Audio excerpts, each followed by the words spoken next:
提到 M16，估计有些朋友第一时间就会想到3个字：不可靠。估计也会联想到捡 AK 换 M16。对此，火力军只能说，这简直是21世纪最大的骗局。如果 M16不可靠，那世界上也没几款可靠的步枪了。这点其实稍微一想就能明白。M16不行的话，为什么美军现在还在用？它是美国军事历史上连续服役时间最长的步枪。M16不可靠的谣言起源于其越南战场的表现，但这点并非枪械的问题。至于美军士兵捡 AK 换 M16的说法，更是无稽之谈。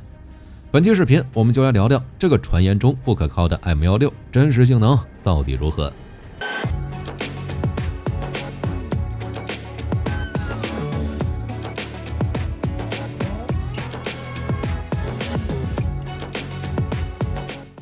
越南战场之上 ，M16 与 AK47 首次对决，也就是在此期间 ，M16 不可靠的消息传了出来。其实还有美军士兵捡 AK47 换 M16 的说法，只能说谣言害枪不浅。M16 出现故障时的解决办法，就是一些士兵使用伤员的步枪继续战斗，另一部分士兵蹲在散兵坑底排除故障。实际作战时，除非自己的武器无法使用，又没有后备武器，要不然不会冒险捡敌人的枪使用。使用不同的武器，也就意味着无法发挥训练水准，也存在弹药供应等问题。而且在丛林里，很多时候敌友分辨靠的是不同枪的枪声来分别，用敌军的枪就等着被友军打成筛子吧。捡 AK47 这种事，一般都是战斗结束后打扫战场时才会出现的。至于早期的 M16 不可靠，这点的确无法否认，但是就跟上面说的那样，这不是 M16 的问题。在越南的丛林里，早期的 M16 不是卡壳就是炸膛，屡次被美国大兵们吐槽。但是之所以出现这种情况，科尔特公司要占一部分原因。早期的 M16 生产数量不够，科尔特公司并没有配备清洁工具，于是宣称 M16 是一把不需要维护的优秀轻武器。一个敢说，一个敢信，美国国防部就这样将没有清洁工具的 M16 送到了越南战场。只是任何步枪不维护保养，出故障只是时间问题。更别说 M16 这种比较精密的气吹式步枪。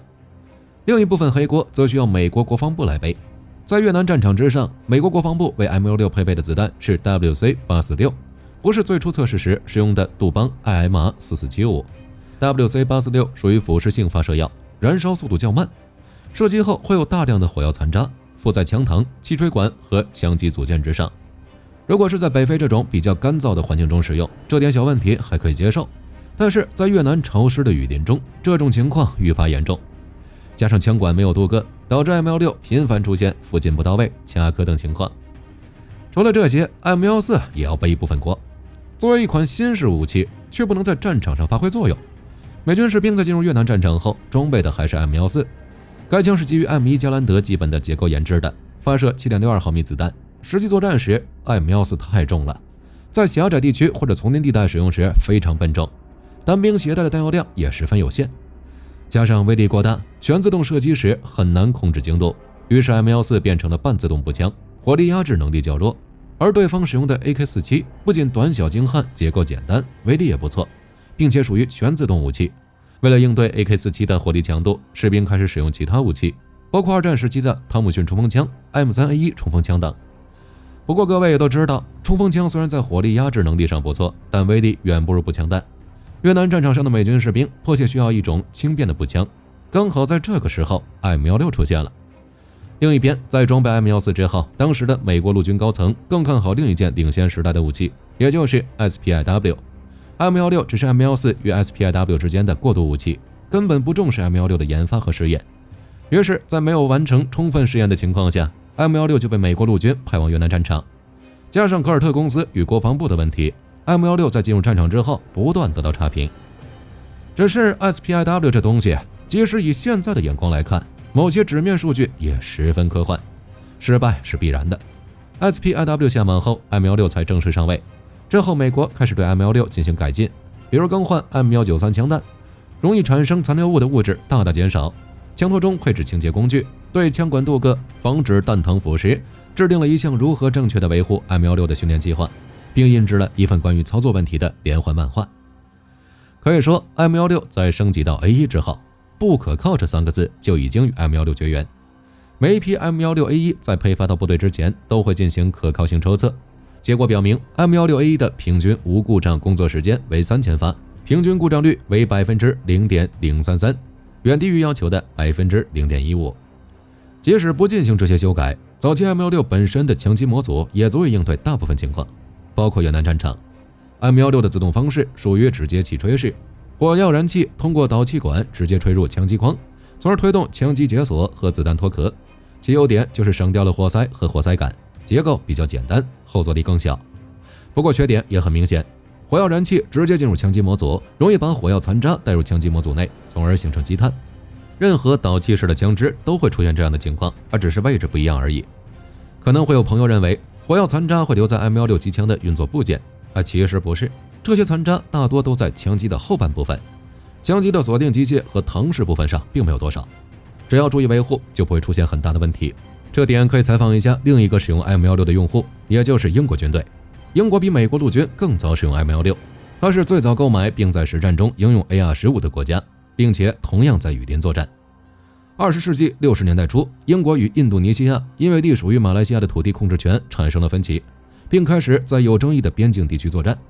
英军当时配备的是 L1A1 SLR 步枪，也就是英国版的 FAL。在丛林地区，英军遇到了与美国陆军一样的问题，全威力弹的步枪太大太沉，使用起来极为不便。部分士兵换装美国 M1、M2 卡宾枪，但改善效果并不明显。于是英国就把目光投向了 AR-15。从1963年开始，英国特种空勤团与其他单位就已经使用 M16 执行丛林任务。之后的马岛战争中，英军也频繁使用 M16。1985年 L85 步枪正式投产，并作为新的制式步枪，替代英国服役多年的 SLR。事实上，英国特种部队在使用 L85 后，依旧选择保留 M16。由此可见，在英军手里 ，M16 并没有出现最初的可靠性问题。在 M16 后续的发展中，虽然越南战争初期的表现成为一个污点，但是对于 M16 而言，越战反而属于传奇的开始。在这段时间，锦科尔特公司就生产了350万支 M16。1974年财政年度，美国陆军采购了270万支。之后 M16 开始走向世界，被近100个国家使用。不过与后续的辉煌不同， M16 步枪的研发之路却极为曲折。M16 的研制始于美国陆军作战研究办公室的一项研究，他们的第一个研究项目就是如何设计出防护性能更好的防弹衣。为此 ORO 调查了300万个一战、二战中的伤亡报告，并对参加过韩战的士兵进行了访问。调查发现，一战中的士兵经常在1200米的距离上射击，但是大多数被射杀的人都是在100米范围内中弹。参加韩战的士兵表示，受到地形与其他环境因素的限制，他们大多数的射击目标是在300米之内，射杀的敌人都在100米以内。ORO 的调查结果显示，士兵大多数的战斗是在近距离发生。在高机动性的战争中，作战分队的战斗形式主要是遭遇战，并且被命中的概率是随机的。这也意味着有较强火力的作战分队容易赢得战斗。在乌军无人机挂在步枪那期视频里，火力军就聊过，杀伤一个士兵需要大量子弹。以上这些结论其实就是在告诉美国陆军，士兵应该装备一种全自动步枪以增加射速，并且需要士兵携带大量的子弹以保证火力强度。言外之意就是小口径弹药，弹重小，在携带同等重量弹药的情况下，士兵可以携带更多的子弹，较低的后坐力也可以为步枪提供更高的射速。按照 ORO 的研究结果，.2英寸口径的子弹在威力、精度与后坐力上可以达到最佳效果，并计划以此为基础研究.224英寸弹药。对于当时的 ORO 而言，只需要进一步研究就能推出一款新枪，只是很可惜，这个请求被否决了。二战之后，美国高级指挥官依旧坚持开发 7.62 毫米弹药，这不仅可以用于新的自动步枪，还可以用于新的通用机枪。于是，在研发替代 M1 加兰德的枪械时，美军的选择依旧 7.62 毫米口径。这也是为什么.24英寸弹药的研究会被否决。也就是在这个时期，尤金·斯通纳开始崭露头角。在替换 M1 加兰德的竞标中，参加选型的有春田兵工厂设计的 T44 与艾弗恩公司设计的 T48， 而斯通纳的 A20 则是半路杀出来的。就当时来看， A20 无论是材料还是外形都相当前卫，机匣采用铝合金，枪托和小握把采用工程塑料，铝制枪管内套不锈钢衬管，只有机枪和机枪框属于镀铬钢制件。在那个年代，各国的枪械基本不使用铝合金，它给人的印象就是强度较弱，抗磨性较差。不过采用铝合金的 A-20 空重仅 3.4 公斤，比 T-44、T-48 轻了1公斤左右，在后坐力控制方面也比二者更好。但问题是 A-20 出厂的太晚，1956年才加入美国陆军的选型试验。当时的 T-44 和 T-48 已经进入最后的测试阶段，美国陆军也不会给 A-20 修改的时间。在1957年的一场试验中， A-20 因枪管过热导致枪口装置松动，最终子弹炸开了枪管，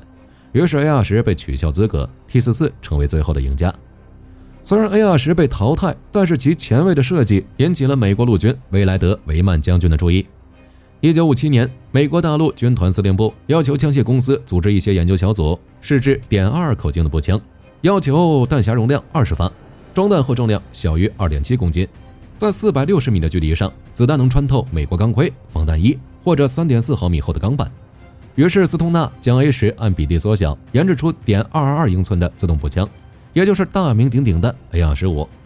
温彻斯特公司也加入了.2口径步枪的研制，他们基于 M1 卡宾枪的设计，提供一种.24英寸的轻型军用步枪，也就是 LMR。春田兵工厂也基于 T-44 研制另一种轻型步枪，但是春田的领导拒绝从 T-44 计划中分配一些资源，参与这种未来不明的计划。A-25只用了6个月的时间，就提交了6支样枪在阿伯丁试验场审评。在实验中，为了符合最后一项500米穿透力的要求，斯通纳又要求雷明顿公司改进其.22雷明顿步枪弹，最终成果就是.223雷明顿步枪弹。使用新型弹药，加上步枪使用铝合金和塑料等轻型材料， A-25的尺寸很小，即使换成全钢钢管，重量依旧比温彻斯特的 LMR 更轻。可以说到最后， A-25在小口径的步枪中没有竞争对手。一定程度来讲， A-25其实是把很多步枪的设计思路和特点集合起来，比如 M1941 约翰逊步枪的闭锁装置， FN-FAL 的机匣盖和枪尾， T-25 的枪管同轴式直枪托，英国 EMR 带有罩门的提把，德国 MP44 突击步枪的抛壳口防尘盖，瑞典扬曼步枪的导气系统。不过斯通纳设计的导气系统少了几个活动零件，操作更简单，生产成本更低。当然，想要进入美军服役，还有一关要过，击败 M14。只是彼时的 M16还存在一些问题，枪管没有镀铬，以及研制时间太短。A-25刚推出9个月，也就是1958年3月就开始在军队中实验。在之后的1年中，美国陆军在本宁堡、奥德堡和阿伯丁试验场等地将 A-25与 M14进行对比实验。测试结果证明 A-25更轻，更容易操控，并且易于分解结合。不过由于研制时间太短，加上没有镀铬，出现了枪口焰火大、精度较差等问题。之后又经过一段时间，美国陆军对 A-25失去兴趣。1960年，科尔特公司买下了 A-25的设计、生产与销售权，并对其进行了改进。为了将 A-25推销出去，科尔特公司开始攻击 M14步枪，试图影响国防部的其他高层官员。事实证明，久枪不怕巷子深。在科尔特的努力下，美国国防部开始在实战条件下实验 A-25，并与 M14进行了一次消费比试验。结果证明，装备一定数量的 A-25可以让美国士兵的火力与装备 AK-47的苏联步兵相抗衡，并且价格更低廉。在火力强度上，装备 A-25的5到7人小组与装备 M14的11人步兵班相当。这点很好理解，子弹重量更轻，携带的弹药量最多，后坐力更是不用讲。小口径步枪弹射击后后坐力更小，连发射击时枪口跳动更小。而且在当时那个年代，坦克、步兵战车以及火炮技术已经成熟，战场上的支援兵力很多，而步兵是在坦克和装甲战斗车的支援下投入战斗。在遭遇战时，步兵可以不必下车，直接乘车攻击，用车载火力消灭敌人。在这种情况下，步兵使用轻武器的作战距离基本被控制在了300米的范围内，射程已经不重要了，能在近战中拥有更密集的火力才是最重要的。最终，在1963年，美国军方终止采购 M14， A-25进入美军服役，并重新命名为 M16。至此 ，M16的传奇之旅正式启程。在选择枪械这方面，美国空军是最先下手的。1964年正式定型 M16， 并将其提供给空降特种部队使用。这个时候的陆军还在为 M16加一个辅助推击柄。原本的 M16只有拉动枪机的功能，不能助推，而枪机比较轻，惯性小，一旦因为某种原因使枪机无法复位，枪机就无法闭锁，这就会出现步枪无法激发，甚至是炸壳的情况。于是美国陆军就为 M16加装了活塞状的辅助推击柄，如果枪机没有附近到位，就可以用手按压这个辅助推击柄，把枪机向前推到位。当时无论是科尔特、斯通纳，还是空军或者海军陆战队，都认为没有必要在步枪上加这东西，毕竟单价更贵，实际也可能用不到。但陆军还是一意孤行，采购了带有辅助推机柄的 M16， 也就是 XM16E1， 并将其投入越南战场。不过就跟上面说的那样，早期的 M16 在越南战场的表现并不好，频繁出现故障。虽然在之后的改进中 M16A1 的可靠性已经没有任何问题，但是 M16 给别人的第一印象太差，所以即使到了现在，依旧也会有人认为 M16 的可靠性不好。解决可靠性问题之后，下一步就是如何扩大生产。直到1966年，科尔特公司都是 M16 的唯一生产商，月产 2.5 万支。1967年6月30日，美国政府购买了 M16 枪组的专利，特许生产权，这样就可以指定其他承包商，从而快速获得大量武器。虽然科尔特公司很不愿意，但也无可奈何。至此，产量、弹药、可靠性的问题全部解决， M16 剩下的任务就是不断升级。M16A2 的升级还要追溯到第二种北约标准弹的制定。1970年3月，五角大楼要求其他北约国家效仿美军的做法，将 M16A1 作为北约的标准配置。由于 M16A1 在越南战争后期的表现十分优秀，北约决定选用小口径的枪弹作为新的北约制式弹，但需要竞争。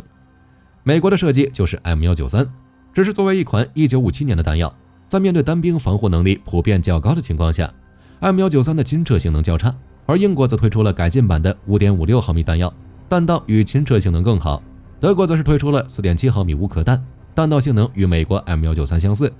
不过该系统大量发射后可能会导致自燃，直接被北约淘汰。比利时则推出了 SS109， 一种与美国弹药尺寸相同的 5.56 毫米弹药，不过采用钢弹尖改善亲撤性能。在穿透 3.5 毫米钢板的距离上， M193 弹为400米， SS109 弹大于610米，后续又改进为钢心形状，枪口初速达到了915米每秒，亲撤距离提高到750米，有效射程也比 M193 更远，也适合轻机枪使用。最终在1980年，比利时的 SS109 被选为第二种北约标准弹，只是想要发挥 SS109 的全部性能，枪管必须使用1/7膛线缠具，而 M16A1 原本是1/12缠具。选定比利时弹作为新的制式弹之后，就必须装备新步枪。刚好美军也想要根据这些年使用 M16A1 的经验，对其进行升级，于是推出了 M16A1E1， 在更改膛线缠具的同时，对枪身进行了微调，更符合人体工程学。最终在1982年定型为 M16A2。美国生产的 SS109 弹定型为 M855。M16A2 与 M16A1 最大的不同就是连发射击方式，从全自动改为3发点射，也就是说 M16A2 仅具备半自动和3发点射功能，这在当时引起了很大的争议。一些美国陆军的高级军官认为，3发一组的射击是在节省弹药，提高命中率和增强火力之间的最优解。英国也很看好这种发射方式，认为训练不足的士兵无法掌握枪击连发射击的技巧，而可控的3发点射可以提高命中率，比一次性向敌人喷洒10至15发子弹更好。不过一些军事专家认为，这种设计思想动摇了突击步枪的宗旨。士兵使用步枪的目的就是借助猛烈的火力压制、阻止或歼灭敌人。M16A2 直接取消了这种战术能力，斯通纳也很反对这种设计，这完全违背了他当初设计 M16 的初衷。但最终决定权还是在美军手里，于是 M16A2 变成了我们熟知的3发点射。就实际使用来看，3发点射并不是什么用都没有。虽然 M16 这种小口径步枪的后坐力并不大，但是在连发射击时准星还是会偏转，从而浪费大量的弹药。而且30发弹匣也不适合持续射击，它不像重机枪那样有弹带。此外 M16 的轻机枪管在全自动射击时很快就会过热。按照美军的设想，机枪负责提供压制性火力，而移动性更好的步枪则从侧翼包围敌人并提供点射火力。至于3发点射与全自动谁更好的问题，到现在没有答案。美军的选择是我全都要，原因也很简单， AR 步枪太好用了。从大规模军事斗争角度上，美军高层更倾向以非接触的方式消灭敌方有生力量，先来一轮导弹轰炸，之后轰炸机、攻击机上场，士兵手里的步枪并不能发挥很大的作用。无论是3发点射还是全自动都无所谓。不过如果遇到特殊事件，还是全自动更好用，比如在阿富汗战争与伊拉克战争，高精度、远距离、大威力的武器无法起到太大的作用，需要步兵与敌方近身作战时，但3发点射这种命中率和增强火力最优解也无法轻易放弃。这个时候 AR 的底子就派上用场了。相比较 AK 系列 ，AR 的继承性和通用性更好。就单单 M16而言，美国陆军与海军陆战队装备的都是3发点射的标准型。不过在压制火力、两栖作战或者辖区作战时，点射会限制 M16A2 的有效性。于是美国海军海豹突击队、海风、美国安全部队和菲律宾国际警察又将 M16A2 改进为全自动版本，也就是 M16A3。在换装时，甚至一些单位压根就不买新枪，直接给现有的 M16A2 换上旧的 M161下机匣，就实现了 M16A2 的全自动射击。在 M16之后的升级型号中，美军还针对 M4A1 射程近、弹药威力小等问题，专门为特种部队发展了一个 HK416。部队无论是选择3发点射还是全自动都可以，二者在换装和研发上都比较灵活。M16的 A4 型号则是我们在游戏中经常看到的 M16。随着皮卡丁尼导轨与其他战术附件的发展， M16A2 就显得有些过时了。于是在1994年，美军开始试验平顶式机匣，计划将皮卡丁尼导轨放在机匣上，称为 M16A2E4。1997年 M16A2E4 配备了 KAC 公司的 RAS 护木，定型为 M16A4， 装备美国陆军和海军陆战队。美军对 M16A4 的改进属于对现有步枪进行现代化改进，只不过改进方向是模块化而已，对枪械本身的改进并不多。从外表上看， M16A4 与 M1A2 的区别只是上平顶式机匣和 RAS 护木，其他并没有什么改变，依旧是3点点射。只是在21世纪初，美军的主要武器仍然是 M16A2， 没办法，没钱。直到2003年的伊拉克战争开始前，才紧急空运了 3.1万把 M16A4 到伊拉克。在 M16的后续升级中，也有几款比较特殊的，比如狙击手改型、M4 卡宾枪等等。特别是 M4 卡宾枪，一款与 AR 家族口径不同的军用步枪。由于篇幅问题，火力军这里就不再聊了，大家感兴趣的话，我们后面再聊。总的来说，作为世界上首款投入实战的小口径步枪， M16舍弃了 M14的活塞式，精度更好的同时，也缩减了步枪的重量。小口径子弹所带来的优势也比 7.62 毫米子弹更多，虽然穿透性不如后者，但杀伤力更强。在过去很长一段时间内， 5.56 毫米成为世界大部分地区的标准突击步枪的口径。不过随着时代的发展，枪械的最佳口径也发生了变化，目前国际公认的是 6.8 毫米。 M16的未来会如何发展，我们拭目以待。好了，这期视频到这儿就结束了。各位认为 M16还能服役多久？可以在视频下方留言，大家一起讨论。我是火力军，下期见。